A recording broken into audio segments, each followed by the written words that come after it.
Hey guys, I'm Stephanie, and this is Steph Stove, and today we're going to be making dinner rolls.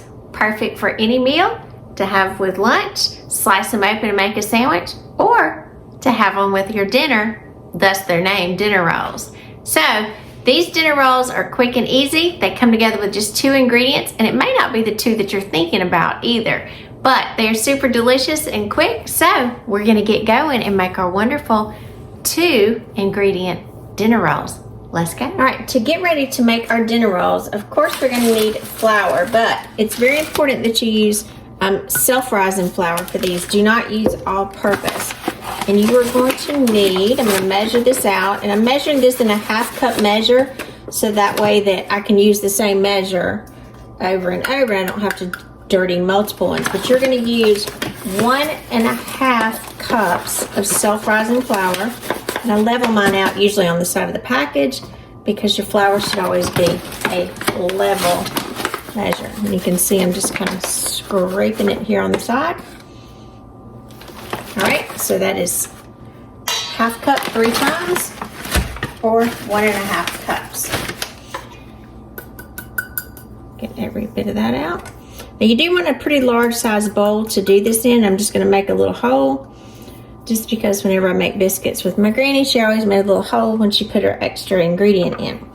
So the next thing that we're going to put in here is whole milk Greek yogurt. And you do need plain. Make sure you do not use any kind of a flavoring. You want the plain one. Another good thing about these dinner rolls is not only are they just a few ingredients, there's a lot of protein in them because of the Greek yogurt. I think the back of this package, and I'll look at it again really quickly. Let me go ahead and put this. You're going to put 1 cup. So remember, this is a 1/2 cup measure that I've got here in my hand. So I'll do it twice to equal a cup. Level it out. That's why I was using this measuring cup over and over, because if you got a similar measure, just use 1 common measuring cup instead of multiple ones. Don't need to wash all those extra dishes. It's not necessary. All right, so let's look at this.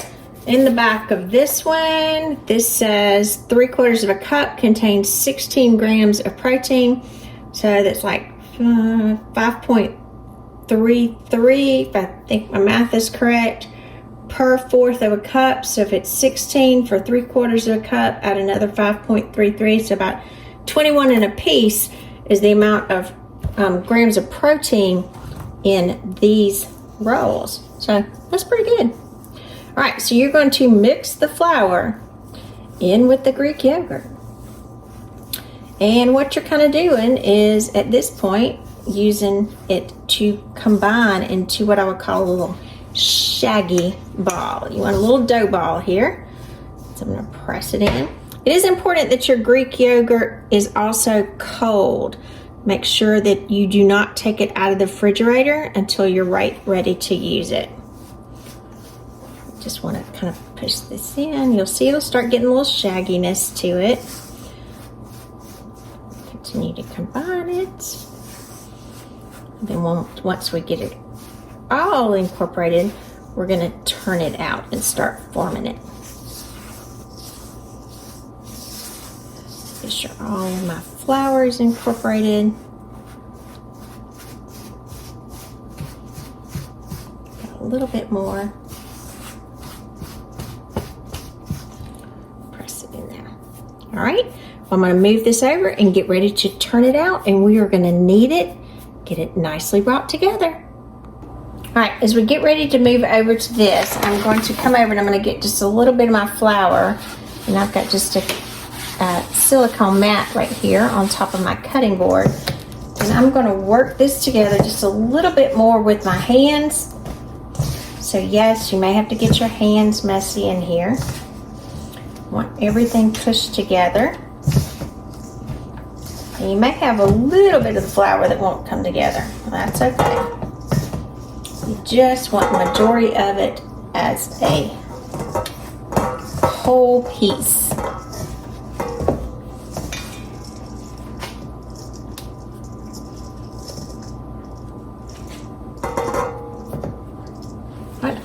this out, and I'm going to get the other little bits in here. See, when you can kind of press it together, you know it's good. All of my dough over here. And we'll get just about all of it. Just add the rest of it on top. We can work with that nicely. All right. If you get some on your hands, that's okay. And I know some of you will say, oh, why don't you take your rings off? I don't take them off. I leave them on all the time.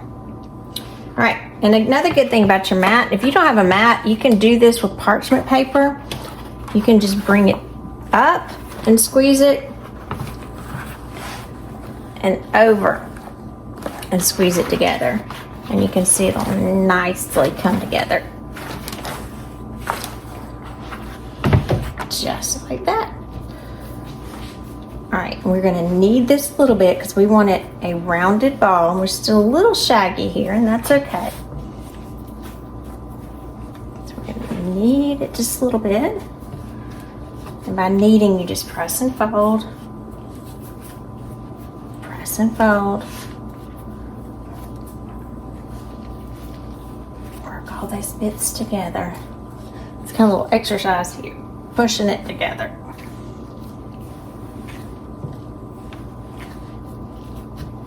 I don't know if you can tell, I'm pressing with the palm of my hand.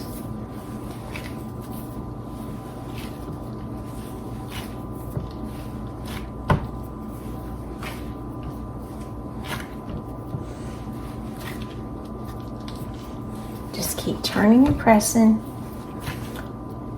till you get a little bit more smoother consistency.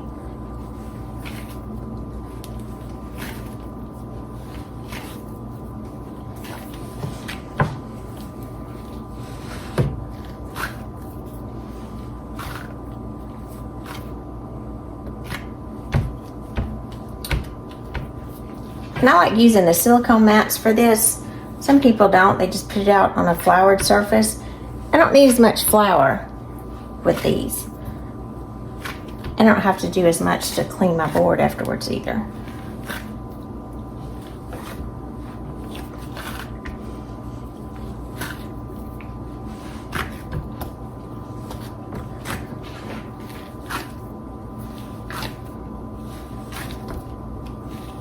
And you can see the texture of my dough is changing as well.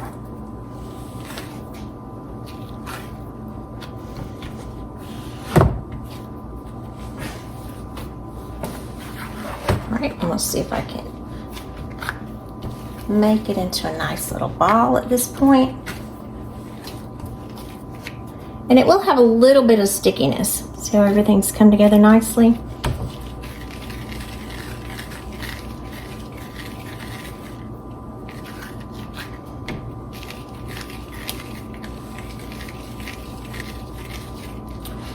Rolling it, 'cause I want a nice little ball.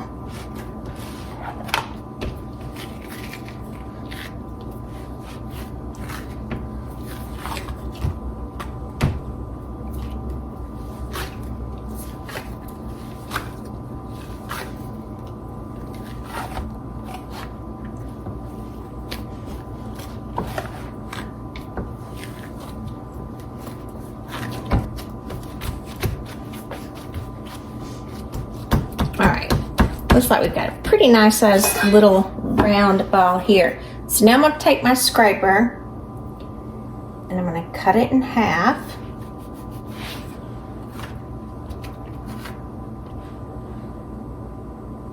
I'll take this and cut it in half. And cut that in half. This in half. So I'll end up with 4 sections out of each.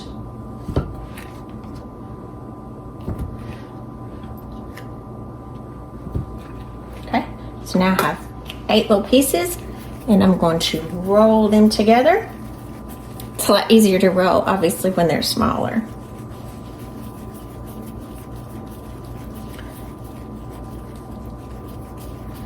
Get kind of a nice little roll shape.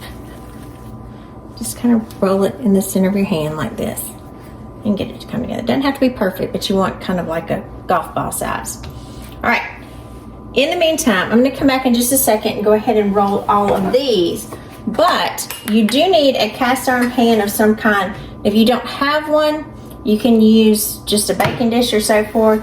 This is my biscuit pan, courtesy of my son-in-law purchased me this, and I absolutely love it. So I'm going to take some Crisco, and if you're not familiar with Crisco, it's just a vegetable shortening in a solid form, and I'm going to grease the bottom of it. And if you say, well, why are you greasing the bottom of a cast iron skillet? Shouldn't. My granny always did it, so that's what I do.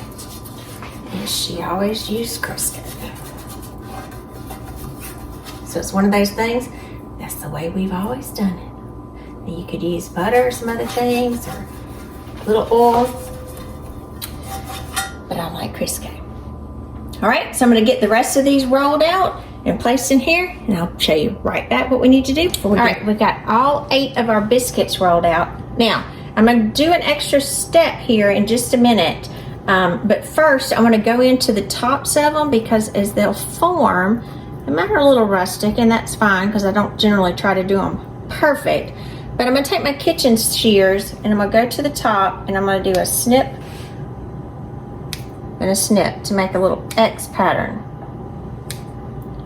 It's just a snip, snip, snip, and then cross it to form that X pattern. It'll make it a pretty shape when it makes. Move him over. So it's gotta... Again, I'll do this one up here so you can see it. I'm just cutting there, cutting again. Make this one over. All right. Now, this is the next step. You don't really have to do it, but I like to do it. It's kind of optional. I just melted just a little butter, and this was probably about a tablespoon or so. And I'm just going to brush the tops with melted butter. Get it all over there, because we all know butter makes it better. And it also makes it create a pretty little brown top.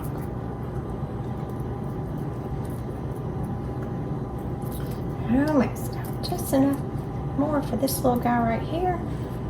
He's probably not a little one. He's about the biggest one in the bunch. Come back and add a little more, because we're not going to waste any of this butter. All right, my oven has just got up to temperature, so I had it preheating at 350 degrees, so that was just perfect time in there. Now that we've got that, put that to the side, we're gonna put this in the oven, and this is gonna bake for approximately 25 minutes. Now, let me go ahead and say, every oven is different, so you really wanna bake them until they're nice and golden brown at the top. So if your oven cooks fast, you need to start looking closer to the 20-22 minute mark. If it doesn't, you need to kind of give them a little bit more time. But around that 23-25 minute is going to be our sweet spot. So I'm going to get this in the oven, get these little things going.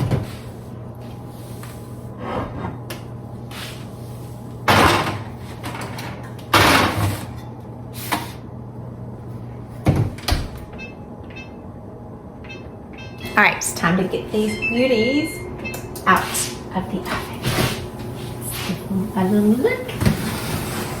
Oh, look how pretty and golden brown they are. You can't see them yet, but let me show you. Look how pretty. How easily. Ooh, I can hear how light they are. Move those up here. Let's get this close so you can get a closer view. Let me bring you a little closer. Here we go. Look at that. Aren't they pretty? Now, I do mine a little bit more rustic, so they do have more of a biscuit look, but they're lighter and just so pretty. And smell amazing. I'm Stephanie. This has been Steph Stove. For tonight, we made 2 ingredient dinner rolls. So they just come out of the oven, so they're super hot. But look at these. And not only are they so pretty like that and light, they're very warm. Look at that bottom. I'm gonna put this on my pot holder because it's very warm. But look how pretty and golden. The bottom is just beautiful. So let me see if I can get this cut in half without burning myself.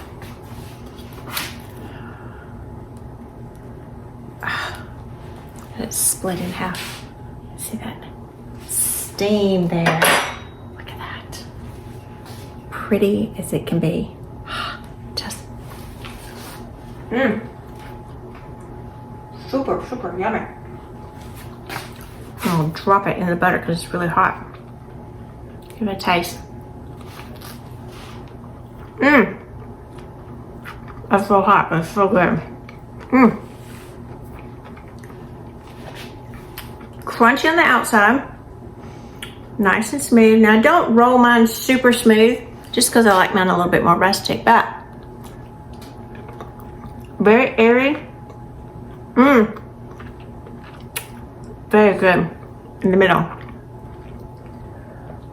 Super good. Very important. It's okay, you're gonna love them. And these are dinner rolls, but they do kind of cross the line with a biscuit and a roll.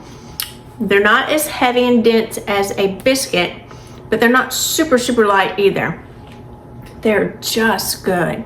And that Greek yogurt has just a little bit of a tang flavor to it. Oh, so good, so good. So remember, you must use self-rising flour, not all-purpose. And you have to have plain Greek yogurt. Don't use flavor kind, it won't turn out well. Won't be good at all. But they're great, fun, and easy to make, and your family will absolutely love them. Who doesn't like any kind of bread? Delish. So remember, I'm Stephanie. This is Steph Stove. Give us a thumbs up. Click that subscribe button for more great content like this. And remember, Steph Stove, we're making memories one dish at a time. Thanks for watching, guys. Have a great night.